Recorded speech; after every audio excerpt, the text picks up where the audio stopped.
Salam gaderli vatandaşlar, salam mehriban illeşler, salam saparağa. Bugününe yine Salam. Salam oğlu. dünkü gepleşigi devam edeliydik. Sebebi aytmalı zatları gatıken, bilmeyen zatlarımdan gatı köpekeni zatlarım ekranına çıkıp Türkmen dilini aydıp berelliyez. Sebebi başka dillerdeken bu maglumatlar şol 20. asırın başlarına bolan tragediyalar, yani Birinci Cahan Uruşu, son İkinci Cahan Uruşu, barada şunine gurrun edelim. Doğru oğlu. Galadomor barada Ukrayna'da geçirilen, yürütülen Galadomor barada gurrun ettik. Hadır şu Germanya, Germanya'nın tragediyası barada gurrun edelim. Yani son yine de bu gepleşinge maşağını şol bu Germanska tragediya deyip dokumentalny bir film var, şonu linkini koyuyoruz. Onun vatandaşlar Rus dilini elbette bilýärler. Şolar girip görürler ýaly. Hemme hakikatlara göz ýetirer ýaly. Has goýsyny ýetirer mika diýen şu dokumental film. Inni ýanky 1939-njy ýyldan ondan öňräk başlan bir nemeler, ýanky territoriýalar basyp almak, Hitler'in planları, ekspansiya edişi, okupasiya edişi. Ondan soň şu 39-njy ýylda Stalin Hitler bilen bilelikde dildüşüp Polşany ýanky bölege bölüp sen Pöyleşýärler o. bölüşýärler hawa sen ene bu Günnor tarapyna alýa, menem beýleki Günbatar tarapyna alaýyn diýe şeýle gürleşilýär, ýanky Demirgazyk Günbatar tarapyny. Ribbentrop Hawa anlaşması diýip geçýän emede. edilýärdi. Inni şo ýerde bir düşünşmezlik bolýar. Stalin bilen Hitler'in arasynda bir territoriýany köpräk alanmadyr, biri azrak alanmadyr. Gepiňi ýetgäs şu ýerde bularyň söz adaşýar. Soň şeýdip Hitler'in neme ýanky Stalinin planyna bar ekeni, bu territoriýany hemmesini basyp almak. Aýtman diýmen basyp almak bir ýöne, buny gizli gullukları o döwürde de işlenmeli gowy. Onun bunu Hitler öňürtýär.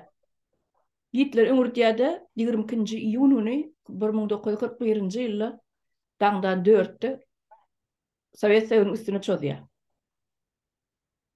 Öňürtmek üçin. Indi şu taýda soň Stalinin edil şu wagtky Puçinin strategiýasy ýaly eden strategiýasy, ýani Orta Aziýalaryň musulman respublikalaryň ähli eskerlerini, ýaşaýjylaryny, erkek göbekli bar bolsa baryny urşa sürüp, urşa akidip şo ýerde de edil et hökmüne diýwar, ýanky etten diýwar ýasýardy. Germaniýa döwletiniň tanklarynyň öňünde, puşkalarynyň öňünde, toplarynyň öňünde adam sany bilen almakçy bolýar. Ýanky minaly poliýalar we meýdanlar.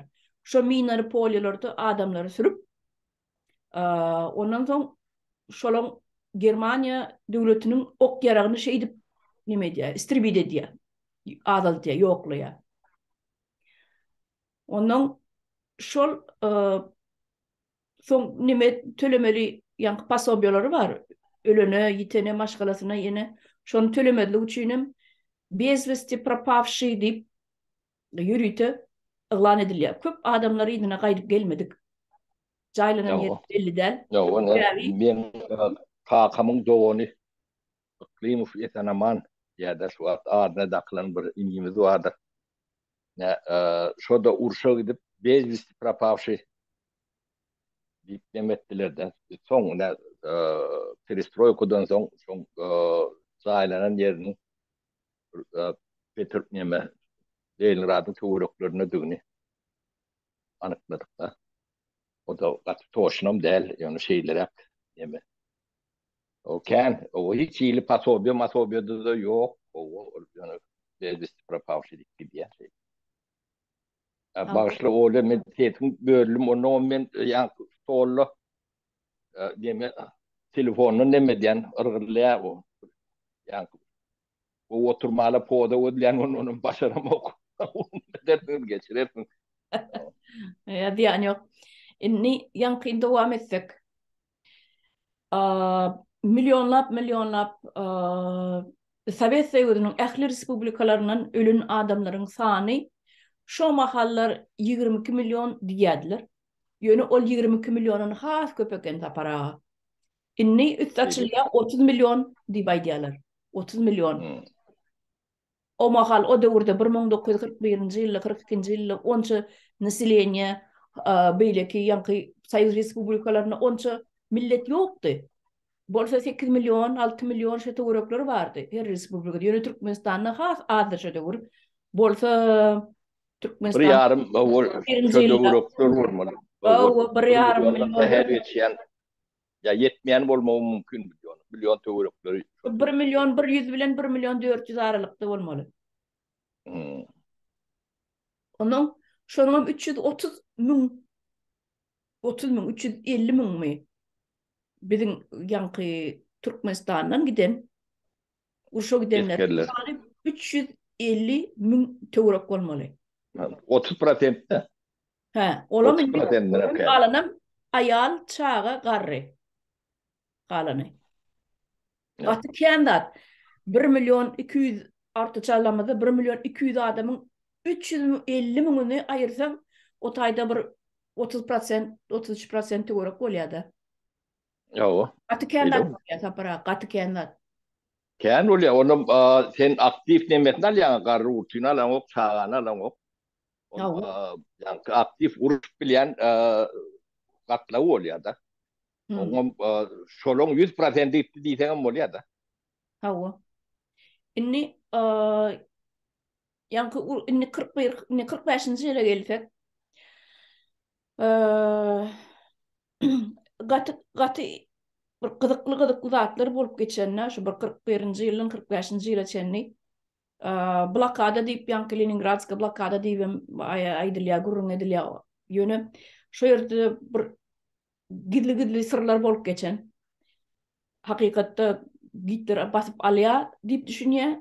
Onun almajany bilbem ýanky harit eltiya Stalin otaýlary garaz gepini buň üstüne soňdurup geçer ýöne häzir aýtjakladym esas aýtjakladym şu 45-nji ýylda soň Berlini basyp alyşy ýanky Hitlerin kapitulýasiýa edýär utulanma göz ýetirýär kapitulýasiýa edýär gol çekýär öz saýuzniklerini ýanky saýuzdaşlaryna berýär Germaniýany ellerine gowşurýar da öýde gaçýa gidýär Argentina tarap Hitler. Ýöne inni şu ýerde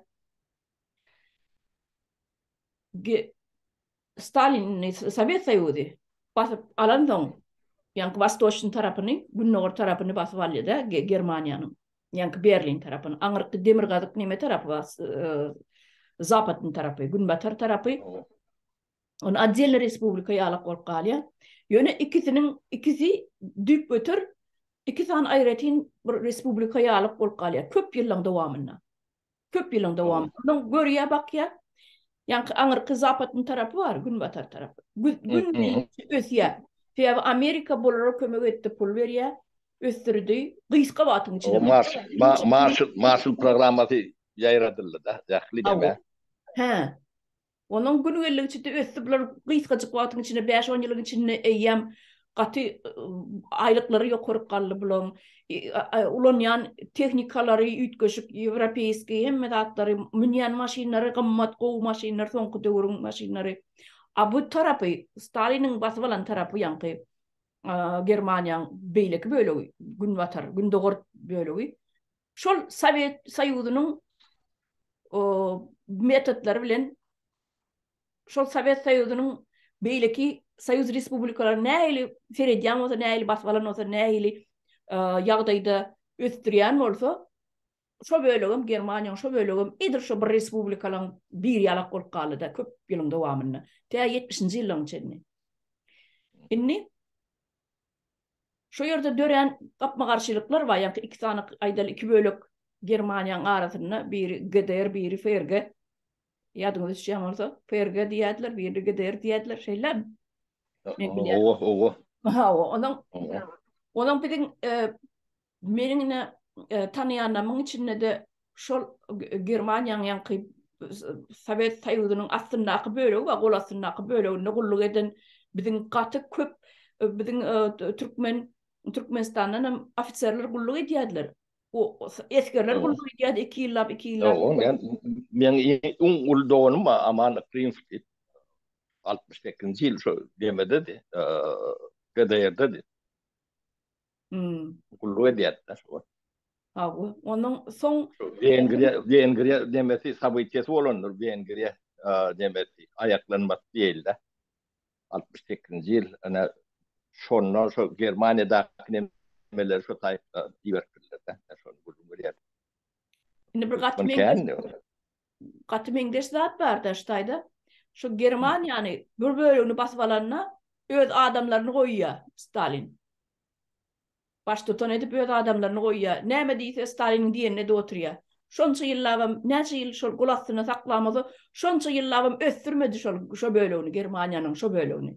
Ösdürmedi içeri. Onun bu halkın iki tane Germaniýanyň arasynda gapma garşylyk gapma garşylyk başlaýardy. Bu taýdak oturan Germaniýanyň halky ayaga galyp gozgolan edýär, köçe çykyp. Şol gozgolany nädip ýatyrýar? Gönü tankı sürüyor. Şu kuat ediyen taktikaları var. Yine Kazakistan'da şey ettiler taktika bilen. Yine Belarusya'da şu taktika bilen yatırdılar gozgolonu. Yine öz teritoriyası var Rusya'nın. Öz teritoriyasının edir şolar yalı gelir. Kim el cağında bir kağıt alıp çıktı da gönü iki kolunu tutup aftazağa yüklüyorlar. Şu taktikani şu Germaniyan halkı ayağa kalanına gozgolonu ana şu tanklar sürüp yatırdılar. Adamlarını kırdılar, yatırdılar. Yani muğa karamazdan halkı katı ayaklarını şonuna bizim şu devletler bilen deňine nemetjek diýip. Yani biz Sovet Soýuzynyň golasyndan çykjak diýip. Öz başdak boljak. Yani garaşsyz boljak diýip. Anan şu ýerde 3-nji Watan uruşy başlamaly ýöne deme ýadyňyzda bolsa Amerika öz tanklarını sürdü. Sovet Soýuzy öz tanklarını sürdü. İkisi bir-birine bakıp haçan prikaz bolsa uruş başlamalylar. Ýöne Stalin ýanky prikaz berýär, gaýdyňyzda tanklaryňyzy aýryň diýip. Onuň bulara matanok Amerikanlaram şey dip 3-nji Watan uruşy şo taýda başlanok ýatyrylýar. Ýöne sol aralykdaky bir gijaň dowamyna Berlin ýanky Geder bilen Fergan arasynda diývar da ýanky diývar gurýar gijaň dowamyna. Şu filmi görsünler watandaşlamady nähili 130-150 kilometr dowam kan ýançy. Aty diývar gurýar beýikligim 4 metr beýikligi. Awa. Näme üçin edýärler? Katı gen yemeler var. Oğla sen sözümü böleyin yerleri ne var. Kabir öylün üstüne düşüyordu. O giyirliyeti o devlette açık edin beyleki şöyle alak yemeler var. Onun kabir pat yemeler yani köp yerli zaylan içinde çeyrek geçen yerler var. Onun sağları o tayda kalan o gecede bu taýda galan şolorýalak gaty kendime ortada. Bir gecede diýe bir gecede klublar, national klublar işleýär, diskotekalar, ratlar, restoranlar, şoňa gidip toýda da den rejeni bellemäge gidenler şo ýerde şo taýda galýada, öýleki tarapyndan. Gertir tursalar diývar bar da. Çidenekli film bir giden eskerler ýydyna geçip bilen oklar. Ana şular ýaly gaty aýrygynç zatlar bolup geçýär. Şu Sovet Soýuzynyň ine şu watandaşlamada gurun berýärse, häzir näme meňdeşlik görýäňiz nüşdaýdy? Näil meňdeşlik? Ya aýdyp beren, benim bir watandaşlaryň biri, oly yankı Germanya GDR'ın nemetinde Stasi diye KGB demek yani Nemitlerin KGB'si. Onun adına Nemit Stasi diyorlar da. Şol yani Sovet Soyutu'nun KGB'sinin üyesidir. Edil şol funksiyon yerine getiriyor şu tayda. Yönü adı Stasi. Ödüm gati gazaplı, hemen büyüklü neme şeydi işleyen. Ya Putin'im şu tayda kullu edendi böyle 2 yıllar. Stasi. Yok 5 yıl, 5 yıl. Şeyle mi? Hmm.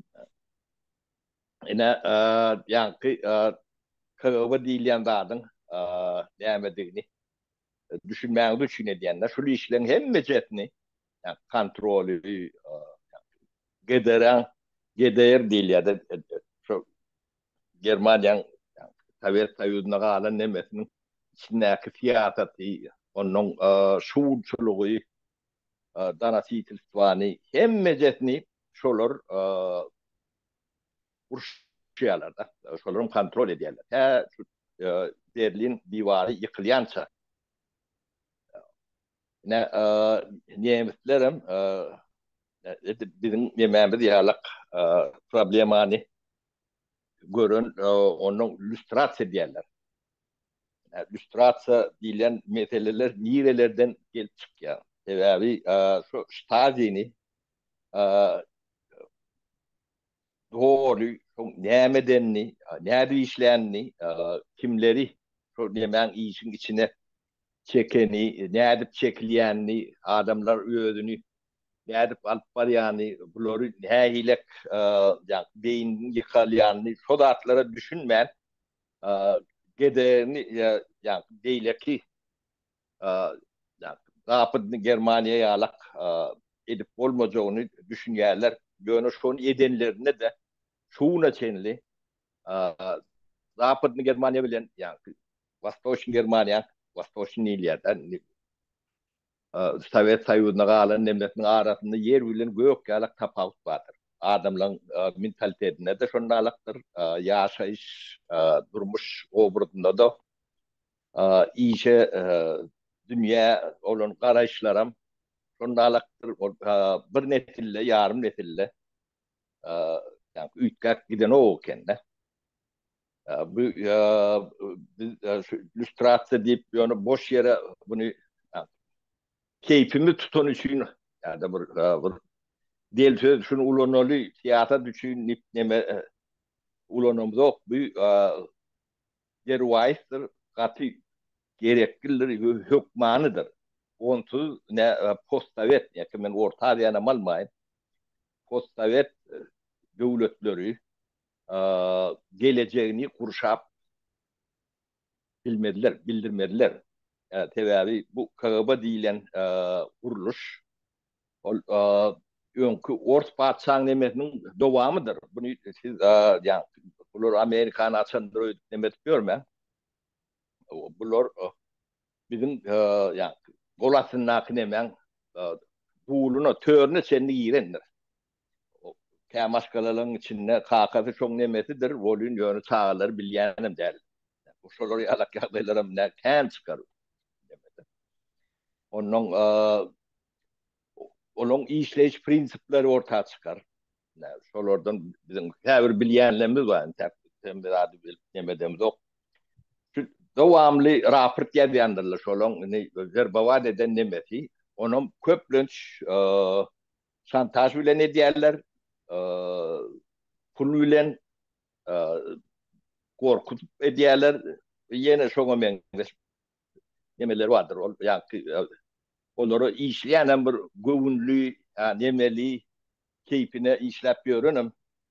Bahadır olun yönü köplük geldin. Yani şu pulo, onun bir tapır iyilen son çengere, onu tıptırmıyor da. Son seni açıklığa çıkaracak ya. Ne beni paş edecek diyeyim korku ulunuyorlar da. Ne kâvır ben öz ya, Türkmen'e değişilmelerden sadece misal vereyim ne. Kâvır adamlar yani sonra işleyen adamlar onun sistematiği var da, yani sistemleştirilen nemeti. Yazgılayı informasyon vermeli. Ya dilli, infon bir yerde fiksasyon ediliyor. Onun şol veren informasyonlarını üçürse bu giden bir dosya oluyor da. Analiz edip oluyor. Yani bunu tarihi öğrenen ya da men şunu bilen kızıklanan işlep bolanok elinde birinciden doküment yok da. Onun elinde şu doküment vardır. Men elimde arşiv var dikkat görenler vardır. Köküzotaydan, Buloguzotaydan çıkar bir nemesi. Bu da atları yani normal halk kelletine nemedik öğrenok. Olun yönü biz bu da atlar bilen meşgul olmalı bolluk bu birinciden, ikinciden men şulon gödökçülüğün atağından 25 yıl tajım var men şulon düşman nemesinde. Biz yalakın iyidinden nablüdat etmek ya seyretmek, nemetmek, o informasyon vermek yüzlerce adama çörek veriyor. Aylık alıyorlar, pul alıyorlar. Sonra yalak demeyen ben bana seyrediyenler 100%'te 90%'ını ben biliyen. Biliyen köpüsü bilen dost tanımıyordum. Hiç aramam demedim o, bu da mok, demedim o. Ve ben hakikaten Türkmenistan devletine şu hakkı sistemasının nemesine katı hopurluğun gördüm, bu bilen. Şonşuyla bulur bildin. Demet yani ben bulardan çekirip yani emet görmek bu devletin hopsuzluğundan yerleri korumalı ne bulurum bir yalakini ya devleti bir yalaklardan koruyorlar. Bunları da tavırdan aytmalı yani işlerin başarmadılar pullarını almalıydı şöyle oluyor yani ben çok Doğru. Şol Germanya'da da şu ortadan yankı Sovet Soyutu'nun golasından bölüğünde her 5 adamın biri yankı gulluk edýän ekenler. o şeyde Edýän eken. Atı stazilik geçelim. taze hava antatlyk bilen bulan golasyna düşýän ekenler. Şolara hyzmat edýän ekenler. Sebäbi açlyk ýetir etmezlik etdirýär. Atı köp zady. 5 manat pul beren soň hawa ilki aç saklap yakdaşta uğrağı yapsan, informasyonu medeni meler yapsan, o işe gidip gelir, aylacağını alır, bir olaydan bulaya da oradan yeter. Ne şolar yal devletlerde, şolar yal adamını, şolar yal pes derece yetirip bilsen, onun bulardan istenlik adamından agent yasap bolyan eken. O yani diyankı kazanç öyle hem akşam adam yalak yaşayacak olup yaşayada. Bunu kazanç etme başka da kazanç etme nemeleri doğru petikli olmasa da kıyınçılığı var orada. Onun adam bu da bir kazanç diye de. O yıkılacağını ya udok çekeceğini, çekmeyeceğini ya son içinde doğan çağa, yetişen çağa onun kendini bekliyor. Ya ine şu Onun an işleyenler, pul için işleyenler ne için işlemesin. Onu da düşünüp biliyor. ine şu an ine gelsek, Putin'e gelsek, kadar ki orada bu edyen hareketleri şol Sovet Soyutu'nun aslında belli bir planı bolmalı. Şu plan boyunca da gelin prezident şu plan boyunca yürüyen yani edil. Protokol, planım değil, protokol var. Stalin nemeden Ödün ne adı alıp parmalığı var arada protokol var da. ana şol Stalin ödün ne alıp paran olsa edil Putin'e edil şu atçılar alıp paraya. Yine Krim'i allı aneksi etti 14. yılda. Hiç il uçsuz, koksuz, kalmagalsız. Abi orta bir iki tane ofisler ölüptür. Ukrayna tarafından. Yönü inni hadir ne medya? Krim Tatarları var otayda. Şu Krim Tatarlarını güçlük bilen göçürüyor. Ofitsialni içeride içilmiş ayda no. Yönü ilerleyenler vardı. Her yıl 2000 yıllık sallat alya ortaya taraf uğradıya kulluğu ediyen yerim.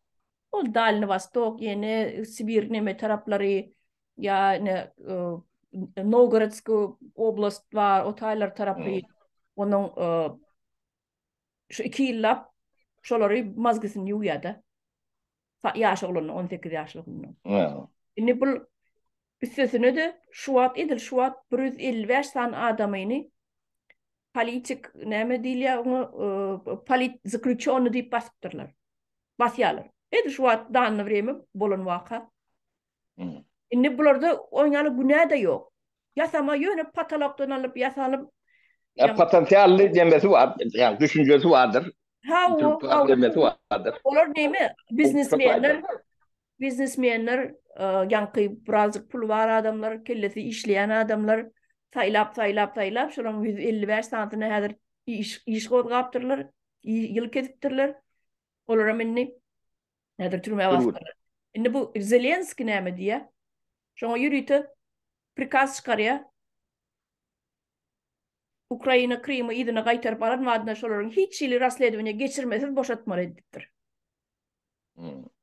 Indi ýanky tatarlar näme diýär häzir? Tatar milletini.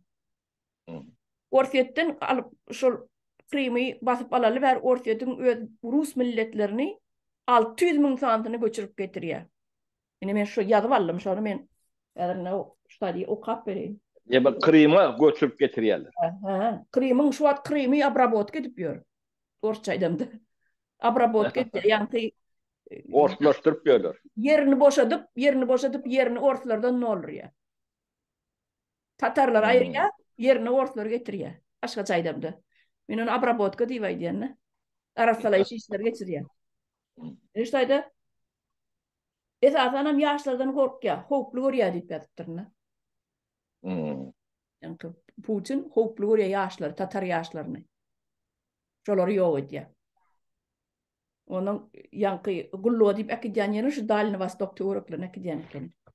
Onun 600 000 sany ýanky näme Rus milletlerini göçürüp getiripdir. O gatykän Krym üçin gatykän bolýar. O. Ene 155 tane adamın içinde 109 tane polit zaključony şolary iş gozgalypdyr. Her kesilipdir, ýyl kesilipdir ýa. Ondan tatar Krymlaryny, Krym tatarlaryny göçürüp äkidýänler nirlere göçürüp Tambov. Ondan Demirgazyk bölegi, Nizhny Novgorodsk oblast. O Tambov Sibir'in içinden Tambov. Tambov ýyly ýerdeler. Tatar fakirleri 41-nji ýyllarda çekdiler bulary. 41-45-iň nemesinde de tatarlar göçürdüler Sotaýda. Indi şol Krymdaky tatarlary depressiýa astyna saklamak, gorky astyna saklamak, şol territoriýany ýuwuşlyk bilen tatarlardan boşatmak, öz ortlaryny tiňdirmek, Ukrainiýa diýip aýdyn. Yerleşdirmek o. Ol äkidilýän oglanlar bar. 2000 sany her ýylda ýanky 2000 sene belki kendir ol ýöne takmaýyn. Şol 2000 her ýylda däl her prizivnoy sezon. O ýylda 2 tapar bolýar. Ane şonu ol armiýaň adyny Юная armiýa diýip atlanýar ýani ekenler. Юная armiýa. Beýni ýumak üçin ýanky 2 ýyllap ýaş olanlar giden soň 2 ýyllap beýni ýup ýygyna getiren soň o taýda galjagan bardyr. Gorsetin için. Ýygyna gelýän de şoň bar 50% ýygyna geldi diýel, 50% 30% gelýän ýagdaýynda da şol beýni ýuwlan çağalar ene atasyny diňlärmi? Ata-babalaryň göz taryhyny diňlärmi 5% 3% diňlär galan 90-95%. Almaz beyin, almaz. Sapara beyin alan okson. Bir abra düşünýän şey almaz. Alan okson. Sen ata-babaň şu toprak üçin näçe der döktü, näçe gan döktü diýip inatasy nalap gurrun berende bundan ýere bundan çykarsa ýaş beyin çaltalýar. Beynin çaltyp ýaş bolsa. Ine şolar ýaly ýanky tatar Krymlaryň ýene bir zat bir meňdeşlik getiresim gelýär. Şu Krym tatarlaryny nimeden Bahçesaray diýilen ýerden göçüripdirler esasanam. Göçüripdirler näçe oturan jaýlaryny hemmesini ýykypdyrlar. Jaýlaryny ýykypdyrlar. Ýanky Golan köpsüniň 15 ýyl, 17 ýyl, 18 ýyl kesipdirler. Ellerinem jaýlaryny alyp ýykypdyrlar. Ýol geçýär, strejçisi bolýar, näme diýdi. Näme meňdeşlik görýäňiz Türkmenistan bilen birleşdiremän. Enesde açasan primerini, açasan Türkmenistan'da ne ettiler? Ne bir bay adamların Vasmoy diye, yeni diye, ol köşü diye, neme Üşşeli diye, Arçevil yolların iki tarafından jayları yıkım edip şotaydan yol geçiyor diye. Ne içinden oturan adamların jayını yıkıp şotaydan yol geçirecek. Türkmenistan'ın teritoriyasının 3'ten 2 bölümünü boş yer tutuyor saparağa. Başka yerden vurur ver. Toğdan prezident yerini boş yer tutuyor. Toğdan. Diga 10%'inde yaşap yakın etkiye. Alan toğdan prezident boşluktu. Şu metod nemenin anladıyan, neme var şu metodun aslında neme var? Şol adamları repiyes etmek, şoların bar kazanınca pulunu cayına sindirip cay buraya da halk iki taziyen edip yolun şu taydan yol düştü deyip bahane bile grup kutoranın son te krişetini çenni bitirenden son yıkyalarda. Elinden bar pul gitsin adamların ağzı alalmalı. Sebebi şol oturan ne masmoyun halkına seredin. Tabara şu yerde katı halk neme birleşen neme yalıktı bir. Ben yaşam ösen yerim o tayin ben katı oğulayan onun ne şu edilenden ne kırmaylık bereyinde neme yankı Aşgabat'ın yankı Aşgabat'ı bir Türkmen payitahtı lideriyen iki tane, üç tane rayon vardır. Yani Karadamak değil ya da Vasmoy Mart yok ortayı pöğünü çıgırlık neyme deyip şey adı vardır. Onun bu Hitrovka tarafı var. Onun yani Budyon değil ya da şehrin içinde Yarmırka deyip bir yer vardır. Üçüncü de rayonun kapitalında. Şu tayda da bu Türkmen oğulları vardı. Budyon değil ya da Kalkoz vardı Budyon deyip şuna adı alan. O tayını göçürdüler. Giden vadan hadat deyip nemeler falandı. Son milli duyguyun, milli düşüncen, yani Türkmenin medeniyetinin ya da değer desturunun demesi sallançağı dünyalık neme oluyor da payitahtın şu taylarını şunu yıkıp ayırmasının büyük sebepleri yani yok etmeli. Yani kovup gelecek yerleri tekirlemeli. Düşünceni yok. Onu yürüt ettiler. Bizim yaşlımız Şotay'da biz Ortlar bilen, Ermeniler bilen ilmide ama urşadık. Yani urşu demedim. Şotay'dan dörüyen. Milli neme vardır. Onun Gaza'da vardır. Gaza'nın yardımdan çıkarttı. Şehrin ortası Ors'tur. Dursun. O Ors'un yaşan yeri köyünüzü aylardır onu yıkayan nedir? Meteli Şotaylardadır. Oluyor. Yani Hitrovko köyünüzü gırlık diyelim de Vasmoy Mart. O taylar Dursun'u Türkmendir. Ors olayda da yek duruyor. Yani 1%, yarım %. Ne şunu demetler o tayda hem becerdin plan zaylar plan bu da öyle değil ya. Hem becerdin bu gruplu nemeli böyle o tay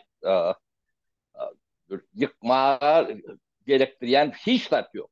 Yani mektebimden bir kıptırlar da oturuyoruz mektep. Ondan ağır yok ortunda karadan bak kalkodunda mektep vardı. Olurum yıkıptırlar. O yerine neme getirttiler. Ne o doğru neme. Ne bu bilmedim Türkmen'im çok fikir etmeli öğrenmeli biz. Öyle bu büyük nemesi biz köksüz ağaç yalak yani tarihimizi hiç bilem yok. O tarihini bilmeyen geleceğini yani kurnap bulunuk da. Çok düğünü tutup bulunuk da. Yani şu vakit görüp görse.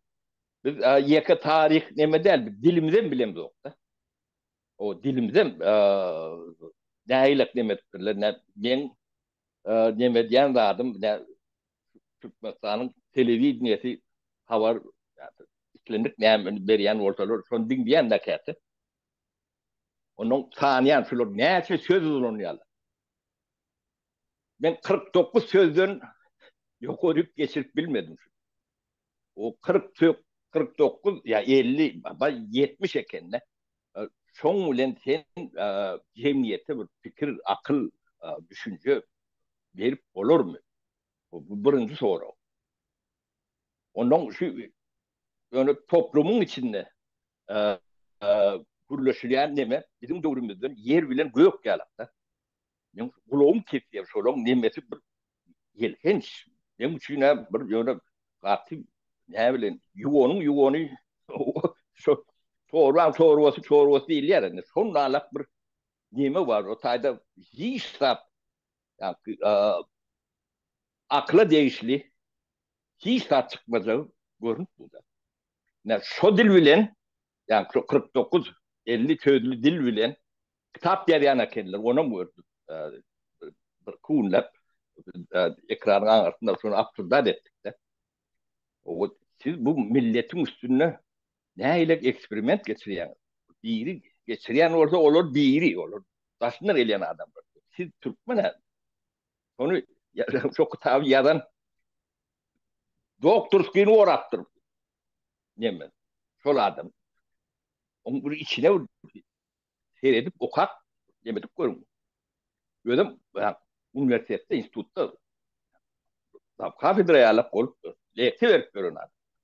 O üniversitede 50 bin, 60 bin, 100 bin para verip sağlar. Oku yerler. O diploma alıp o ben spesialist oldum diye çıkıyorlar. Ayrıca da bu da devleti, milleti ya yok etme planı ne şey ediliyor. Şonu biz yaşatmıyoruz. Neticede şu bir milleti dargıtacak olsam şundan ulokan neme edip bolunok, onu okuyaraklı da edip bolunok. Yani bu arada hiç yani sayfa odyan, kelle ağırdayan o adamlar şunu seni görmedik. Ya büyüğünden buluriyalak düşünce yani katı uzak. Yani şu üniversitede oturup uzak olmadık. Mümkün değil. O da tarafına demet. Yani gidip postsovet nemelerinin üniversitelerinde rahatlarına okak geliyorlar da. O tayım şunun ala. Büyük küçükler değil. O tayım yani giden çıktıcı o maskalalarını ağram salıp gidiyorlar da. Yaşlılığın en yani verimli, yani güzel yeme vaktini yitiriyorlar boşuna. Üstüne pulunu hem de adını görgüsünü verip şey diyorlar. Bu ayrıca bir tragedyanın nemesi bu. Bunu kaldırıp gören adamlar biz olduk. Yani bizim nememde düştü. Bize bunu görüm son saatlara oturuşyanlar. Olmasa ben 70 yaşadım oğlum bana. Binden alıp ben alim olma, prezident olma nemem yok. Yani bu atla nimetini yoğun görüyordum. Yoğun görünüyordu. Ben onu koşuşam yok. Ben Afganistan'da nimet deyip gören adamlar vardı. O şolun arasında hiç koşulursun böyle nokta tabi abi. Cehalet. O bir ikinci dönem yankı Stalin işgalleri alıp köprüsü son yani 30-40% hemmet değil elbette. 30'a 70 ya da 40'a 60 o proportiyada o ikisi karışık. Ondan şolun arasında var sen nidak varcan görün ura. Yani KGB değil yani idare yani lüstratsa geçilmeyen o seni apastaner edip boş koyuyor ödeyen seninle taşından devlete ağlar ya koymak eder ödeyen. O niye de apastasyon dönmeli olsa sonra içinde olmalı. Bu problemi olmalı. Yani normal halk belki de öğretmeye aklım yetmez, mümkünçülüğüm olmaz. Yani olur kömek veriyorlar. Yani birinden obur yapıyorlar. Yani şekli nemeti bir altyapısı, ligendesi tutup bilecek. O yemeğde yani taknada çıkarılıp bolcak adamdan taşını yemedip uyuşurup ondan sonra ligende yatar deme diyorlar. Yani Abdülkulüf bilirdir şu. Yani ben Abdülkulüf yalak cahil adamını yani ömrümde yani minister olan adamlardan bir bilen tartışıp kurmak. Yani cahil ağır başı. Yani çöngü. Cahil yemelikten hem derler katı çöngü. Inancam. Değiledim. Ondan sonra çöngü. Ödem pulu uğruyor. Şeyle vur pulu uğruyor. Onu böyle Huday saklasın. Bu eline o devlet rahat verir ya la adamım der. Yani Türkmen torrak o legendesi yeme diye. Yani taş da vuru çok kagabeşlik de taş da vuru. Sonra agentleri yemeleri. Havaram yok mu ya? Evet. Havari aydan da düşünen o var. Çok o deme. Ben beyle duydum yok ben o tanıyan adamım del neme del. Ben ne ben yanıma bir yaşlı geldi o. Onun o eşkiyat bilyas yani ben şahsi tanıyan adamım derler. O iş bilen geliyordu. Yanına da üç tane adamın alıp geldi de. Murat'la Muhammed Bazarf var. Melik Şarif var. O avdı. Ağa. O kömök dik geldi. Kömök et. Ne Onun şuna ben dedi cevap veren dedi. Fond kurduk dedi. Bize gerek dedi.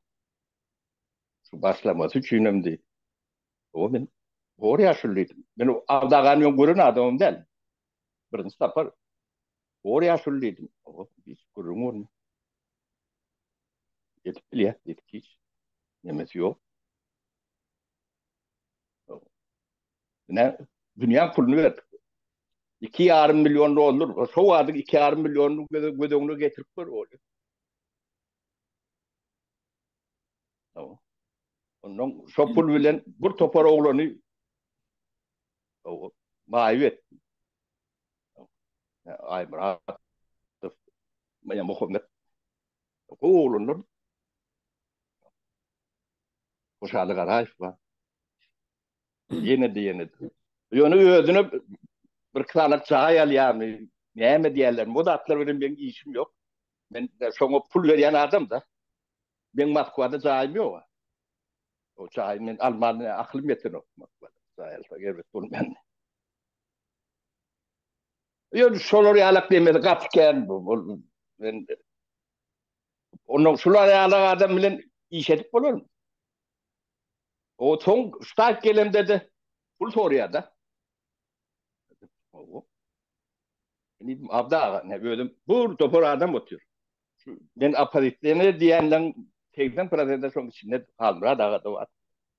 Bir şayattır.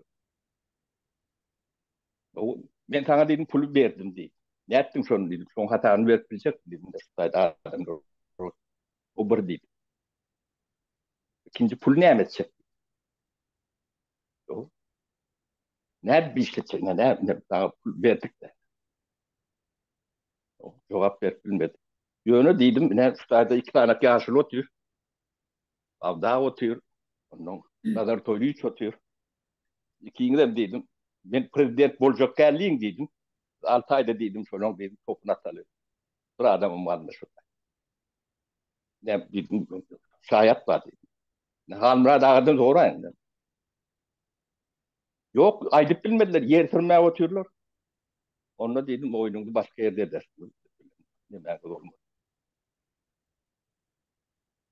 Kileven durumda yok demek. Bunu sol adamları sonuna seni demedik. O apadikte var. Yok. Bolonlu neyme, bolmanlı neyme olur ya. Kat çöngüdüm. Hiç tarafta düşünüp bolunu oldu. Yani внешнее управление gerek diye Türkmenistan. Внешнее управление näme düşünýän eken. Doğrudan aytıp berip bilen. O daşından niye Türkmenistan bir upravliyat etmeli? Внешнее управление diýip. O внешнее şu adam upravliyat etmeli.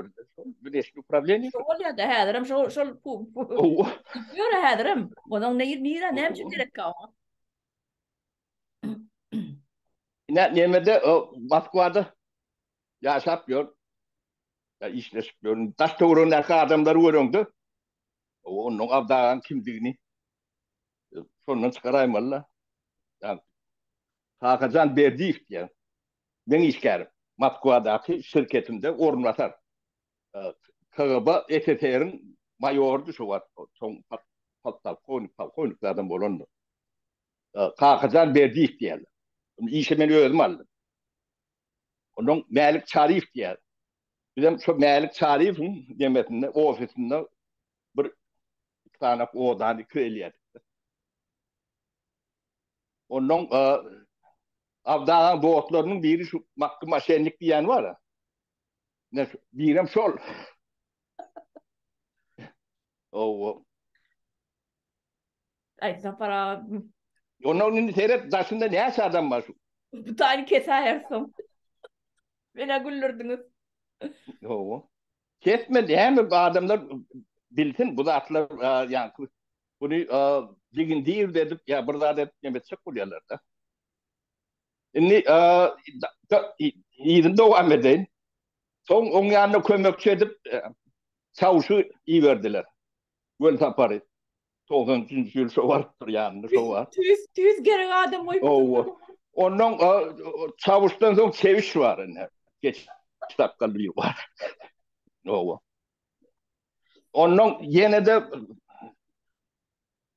yeme Farhat. Indi Farhat'a men üstüne açaly bu kulüp nemet görmesin. O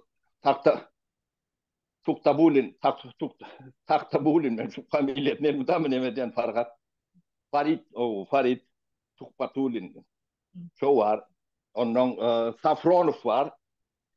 Bular hemme jetini kimdigini. O men bilýän, siz bilmeýän bolsaňyz başga mesele.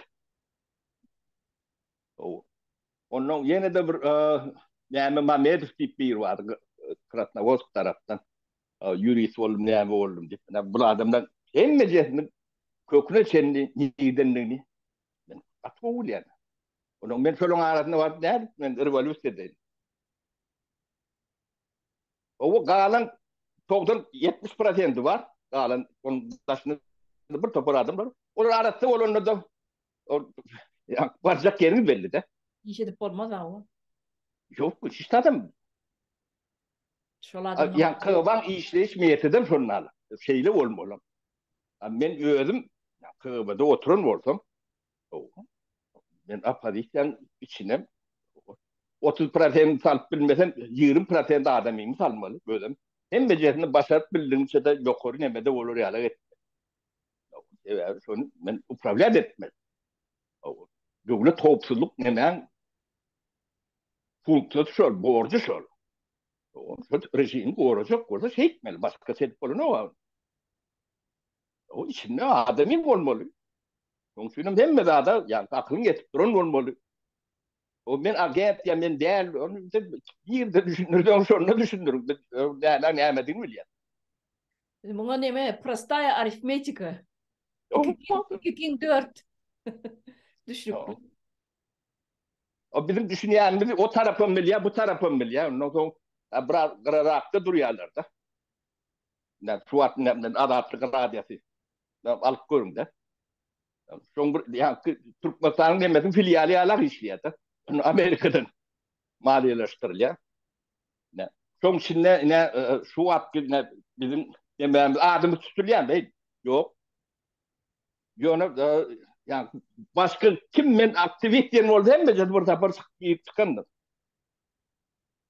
Interview alandırlar, görközendürler, bebedendirler. Ya bu iş şeyli işleyen. Bilinmeyen de aptal bu da. Her kim yani sakma, yalan, patriot olacak olup sığınıp diyor. Bizim çörüğü yengtemizin yemde var. 70 yaş yaptır bu zatların içinde. Doğulun yalak kolluk. 20 yaş düşman. Şu rejimin düşmanı. Stajımız var. Öyle adam değil. Ya 25 yıllık PMK'yi veriyorlar oyuncular. Yani Germanya'da da sorun alak. Stajı o kuronlarını şey kuruyorlar. Bolmasa sol Saklap devlet yani o taklap kullanamaz. katı doğru. Nim sapara. Katı doğru. İnni şol serede oturuyan orin şu Germanya'daki edilen işler alınıp barılan işler ta şu 70. yıllar şu Germanya'daki stena nimeden veri yankı yıkılalı veri şu bolan dağıtlar edilen dağıtların hemmesi analık da şu tuvat Türkmenistan'da bolup duran dağıtların analığı. Bu protokol bir başkası bolmağa yağda yok. O O güyü şunu Moskva. vatandaşlama düşündün ne vaydı yani? Hmm. Ne için şun yalakı ene aydıp aytmanka leppey deyip durune. Berdi Muhammedovlar. Onun nim O, ayağının aşağına edil ne merak sözüyle aydın. Hali al yazılıp yatırlar. Ataloğlu kisi. Ne hemen alamatı bi. Bu katı bir ne olmasan çöngü olmasan düşün de ol yara. o. Ne için edil yani. Ne Belarusya'nı teredik var mı?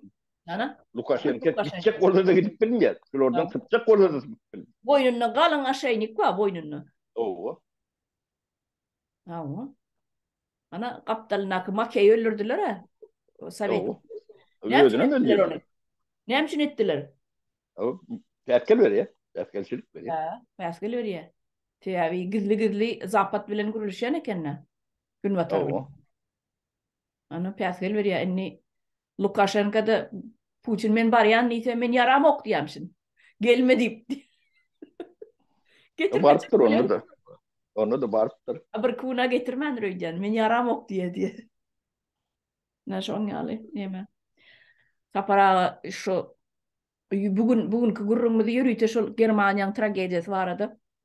Germanya näil edip iki bölüge bölülür. Şu bir bölügini näil edip sakladılar. Ta şol öz baştak yankı Sovet Soyuzu şotaýyny goşun çykarýança. Ine şonu deňeşdirmek üçin şun gurrun etdik. Gowa diyen ne oluyor sözün ağabında. Ne azap şu bir halk yani German gadayarım Ferga da ikisem şu bir neyemiz. Azap neyemiz. Bu doğru ya neyemi. Yani, Sovet nemisi. o Sovet neyemiz. Ne yurtlarının ösüşüne de intelektin ösüşüne de yer bilen gök yalak bolyanlığının de tuğutnamasıdır şu tay. Şu değil ki Arap derneyemesi hayatını yıkıp var sizem Arap diyende ertesi düzölür ne elde şu tay. Şunun ne yer bilen gök yalak tafavut var. Ne yani bu rejimin yani sistemin adamları ne hile tedil ediyen, ne hile iyi koyan o bilme için biz ne suratları ekrana çıkarıyatlar. Onun şu lüstratsa demek yok. Bir adam yani o adam yerine adam tercümek neme düşünüm değil. Bu tarihin yani bolup geçen zatlan ödünlü düşünmek. Sebeplerini düşünmek. Onu şunu etmeyen post-sovet nemeleri ne edip bilmen gelirler. Ne şunu eden değil mi Pribaltika? Onun yani sosyalist lager değil ya da yani Vengriya, Çekoslovakya, Slovenya, Slovakya ne Polşa şolar ettiler de. Ya, şolağın ötüşüne seyredin. Yönü ne Kazakistan alırlar. Yani neftin sünneti. Halkına eylek yaşıyor. Yani Türkmenistan'dan kovudur elbette. Belki de Özbekistan'dan mı kovudur. Yani Sovyet Orta Asya'nın içinde kim kovusudur? Yani bu resursları, Düğünden başka yerlere gitti. Düğünden Türkmenistan'a teredik görüm. Doğru. Yani 200 milyardan kən, yine bilmiyorum, rahat bu dedip de kadar edip bilen yemeğimiz. 2 milyar dolardan kən pul taşına çıkarılıp burada. Türkmenistan'ın. 2 milyarda 200 milyar dolaymasın? Ya 200 milyar dedim, bağışlan, kâti bilimleme diye. Hmm. Niye de şu pullu? Kime git? Hmm. Bu hatamını kim vermeli? Hmm. Ne ile belli oluyor? Bunun bir sormalı mı? Halkam ağaç taşını gidip görüyor artık. 60% taşında git.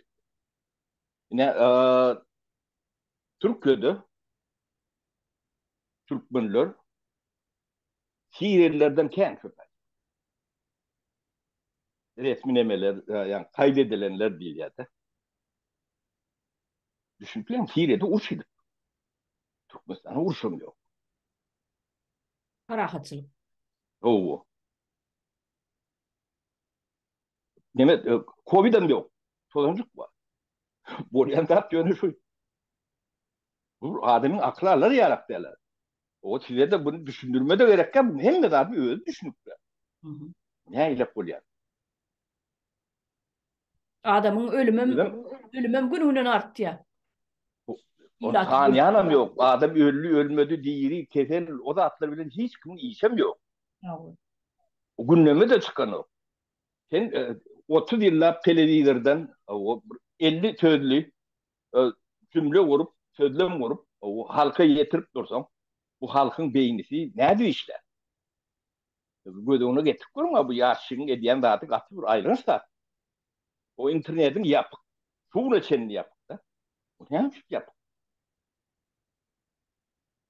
Sen kalan adından önemli. Sen yani olimpiyadan önemli internet geçirmek. Sen yani köl salmandan önemli. Atel yani ayvadan yemediğinden önemli. Sizin özünüzden önemli. Siz bolman yönü internet bolsa çağlar yetişir. Bu zatları biri dile getirmeler. Korku ya. Kimden korkuyor? Hakikati aytmalar. Şonu edip gören adamların bir ödünün günü yahile kolduğunu durmuş görkez dur. Şolong çağaları yine 25 yıllar Yuran Turan'ın çağaları ne yemede Türkiye'de hor komtu gelip görülür. Başkaları bir yerde çağaları başka yerde. Ne bu da hatlan yemesi ne şey ne oluyor? Doğru para. Bu gurunları var ya. Aytan aydı oturmalı. Bugünüm deyinmeyen, ertirim deyinmeyen, bir aydınım deyinmeyen, bir yılınım deyinmeyen. Bu gurunları aytan aydı oturmalı. Şuna şey kahvat vaxt tapıp halkımı da hödürlesek. Bir sağadamız yarım sağadam olsa. Katı kovuy.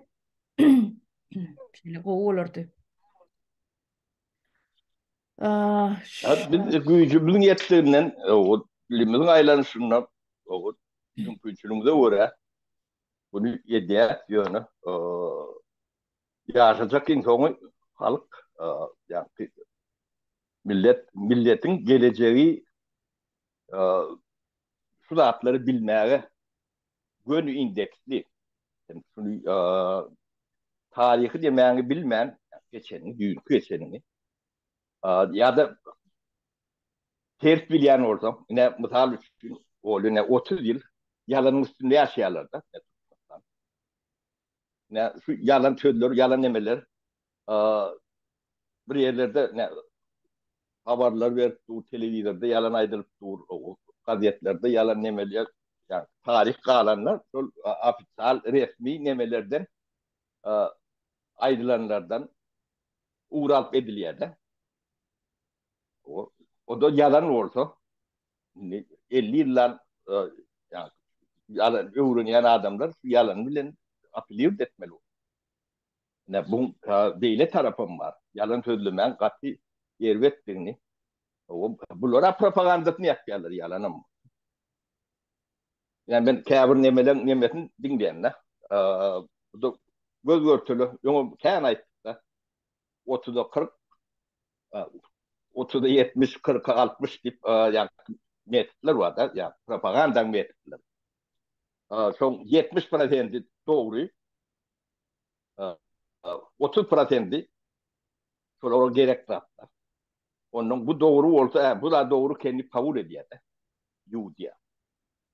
Kalan Yani ben yalanları nok diyen mi? yani ben şunu kayan ulun yan yigde Nemet Vaydayın yine geç takıllayan yigdim. Ben adam tutup böyle nokta adam harap ededim. Onu ben ekranlara maydan, nereden maydan. Yoma medem okumuş, şu adam medem okumuş.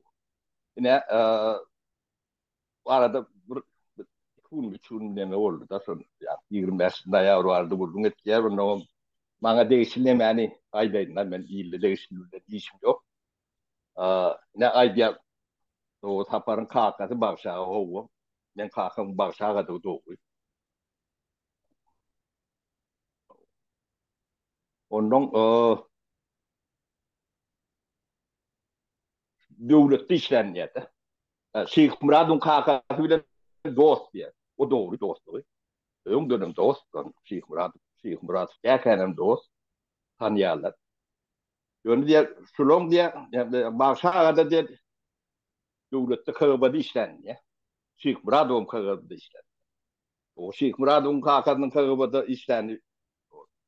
Doğru. Onun emeti yok. Ben kakam o başlangıç muallimin bir nemesi. Muallimin ondan ulu vazifesi. Bolon yeri yok. O devletin en korkan yani nemesi. Apalisi işini stamp basılan çağlarından, yaşlarından. O doğru değil. Ondan neme fikir etmeli? Ne, düşünemedi. Bulur yani 3 tane, 4 tane doğru var olsa ne doğru doğru bunu kabul et. Kabul etme. Benim bir kağıbada işletiyorum şu devleti. Florya'ya gidip burun adamla saati. Yani, kudreti bu işli nemelen saati. Nemede orada bir diyalog karamayak belli ya da. Ne şuna manipülasyon değil yani. Onun kalan nemelerine maydı unutmayın. Ya da yani ben öğrendim arada. 96. yıla senin diye şotaydı da diye Türkmenistan'da. Yani ondan o içinde olsa ne hem sesin çıkarmadı ne hemen pırt demeler ayıp ya o detalları. Yani müsver durumu. Diyorum ben 94. yılda çıkayım. Günü belli, nemesi belli. Onun hem manipülasyonları yine mena bunu öğrenmeden son bana değişti olan bilen. O kanunlarım soruyor. Onun karşı taraf ne ile nemedi ya. Ne bu da tarihe yazılmalı olsa bir şu tarih okar. Hep yedilen daha ne bu da bu metodun nemesi. Bu da atlara da seyretmeli, düşünmeli. Ya o. Para bu propagandan ne ile işleyişini bir katkı oluyor. Haytının 30%, haytının 70% haytının ne ile işleyen ne? Onlar yallap şaları hava ansız cahillen bunu atıp bilirler. Biz olur gözümüz rentgen yani kimin ne propaganda yürüdüğünü biliyoruz. O ne yankı halkın hem meclisi sennel mennel o yankı bizim aramızda bunu dinlep gören adam der. Yudiyalar diyelim. Yo diyorlar. Ne şu at Российский propagandaları var. Rusiyan propagandası. O edilmeyen demelerdir son bir Ene. demeler. Analık iki tem bardat analık Türkmenistan'da yürütülen propaganda var. Rusya'da yürütülen propaganda iki tem bardat. Ene şu bolyan ahli negativleri, özlerin yalanlarını hiç ekrana berýänler ortaýadyn propaganda nemeleri. Köp kanallarım yapıp şu Putin geleli beri 1999'da geldi mi? Şu gelen wagtlarına başka bir gow kanallar zatlar bardy. Oga gerekdel kalandan hemmesini yapanlar Putin şu wagt. Yuvaşlıkla ne yaptılar öyle. Yoşluk yaptılar. Tamam. İçindeki doğruları aydıp demediyen radyo kanallar, beylik kanallar, korespondentler, yazıcılar, nemeler hemmesi çıkıp gittiler. Başka yurtlarda oturuyorlar. Ne, Latviya. Onun bu köprüsü yankı taşarak gidenine de katır nemet görmelerdir. Ona bir diyerler. Aslında akılan içinde de öğelerin olmalı. Bu Var. yankı protokolün talep edeni şudur. Var, onu Aa, özüne apazitsa eden mi olup sonra buyu veriyorlar, yürütülep buyu veriyorlar. Yine bizde de var ha, oturan, Avrupa'da oturanlar, özlerinin adamları, propagandistleri. Ha, ne için Türkmenistan'ı neme Yaman'la Yaman'dan oluyor etmeli hatta o. Yankı 70 bilen 30'un aralığında nemeler. Proporsiya divaydı.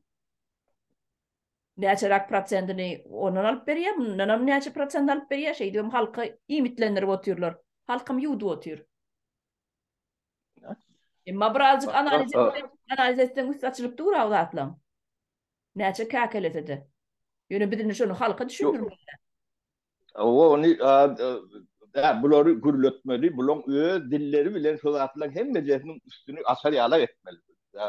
Yani kusurlara cevap vermeyenlerin büyük sebebi bunları yani söz azadlığına has yatkın adam söz azad aydın hiç karşılığımız yok dememiz yok. Aytam şular uklap yataran orada tuzuracak oluyor. Yani tak yeni de uklap yatanlarım var. Ona bir boş salacak oluyorlar. Onu biliyat. Yani bulon edip görün de atlanın hem de. Bu biliyat. Yani şular şu yani kellerini işletip bilmeyen ortak. O bir de düşman niyetleri yok. Çekinemiyor yok. Doğru. Onun bir yani bir автократ yani bir diktatura o 100 sanak Afganistan erim bolyan neldir apadikası bolyan neldir birdir. Onu bir ödü yapamalılar. Başkaça bolma mümkünçülüğü yok. Son yani apadikte var oldu son adından 30-40% yani diktatura adam hükmen bolaymadı. Bu hiç yani kanun ne şey gibi düşünmüyor. Onsuz bolmağı mümkün derler. Ha, bunu boş koyuyor diyen bu. Boş koymasa mümkün değil. Sebebi diktatör onu yaşat bilen o. Boş koyuyor. Öyle şunun içinde de hem beceri kulüçü pozisyonun almalılar. Diyorum Mehmet görünüm yek bilir rolün yetati. Men niptron demeleri olmalı. Yani, bağırlanmalı atlar solordu. Soloru biraz elektrost olmuşsun oturduk. Mehmet'ten hem medabını bilbil yalak hayran. Doğru. Yine şunyalı vatandaşlar ştatlar birazcık analiz etmeniz gerek. Yine O nimetlerden başla Türkmen'e yettik oğlu bizim katli. lüstrasiya deyilip neme aydıl yani şu lüstrasiya bir be Türkmenistan'ın içine neme için gerek. Yine ştatları ayıl etme için gerek. Şunun için Olmasa iş ettirmeyenler. Tabii köründe oturuyor. O ettirmeyelim. bir maşkalan içinde ikisi üçten bolup bilir. O senin kovu olanın öyle. Onu sen bilmeyen. Doğru. Şimdi yankı Germaniya gelsek onu saparağı vatandaşları yeni bir sapara yatladılar gepleşimin sonunu şol filmi Hökman görün Germanska tragediya filmin adı dokumental filmin adı linkini Hökman koyacak şun aşağına görün Sovet Soyuzu'nun eden işlerini şu ada çennem Soyuz dağıtı da golları yankı Orfed'in golları yankı Asimov'un golları yani hem yeri yettiyenler. Şulatlara da kovu ünsüverin filmim kovu ünsülü izarlan köp da düşünürsünüz. Polyasa para onu ştayda tamamlayın. Böyle sağ olun, böyle sana da sağ ol, çağıran uçun kete. Çağırıp dur. O. Bolya. Bolya sağ olun vatandaşlar sağ oturun. Sağ olun, sağ olun. Görüşelim.